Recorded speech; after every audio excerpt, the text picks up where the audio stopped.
Hello, this is Tali Andrews and welcome to the Asia edition of TDTV.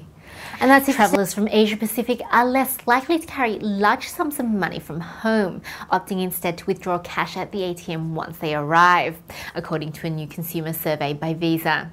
The survey, which covered 13 countries and territories, found that almost half of Asian travellers have withdrawn cash at an ATM overseas during their last holiday. 38% of respondents also said they prefer to only take a small amount of cash to cover initial expenses and access more cash overseas when required. Less than 1 in 5 chose to take all the cash needed for the entire trip and not access more cash at the destination. Starwood Hotels and Resorts Worldwide has announced plans to expand its portfolio of hotel spas by more than 50% in the coming year. More than 150 new spas are planned or are in development at the group's properties across the globe, adding Starwood's existing portfolio of more than 300 hotel spas.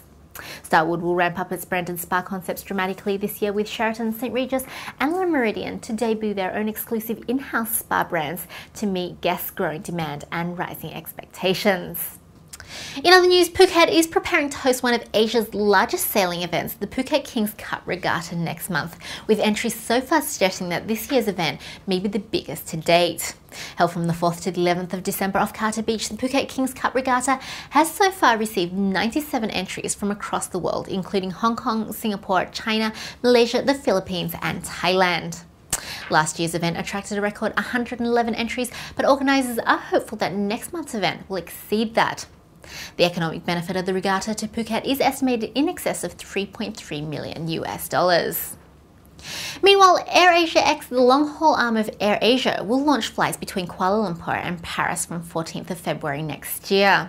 The services will operate 4 times a week to the French capital's Orly airport using AirAsiaX's Airbus A340 aircraft with a capacity of 327 passengers, including 18 in business class.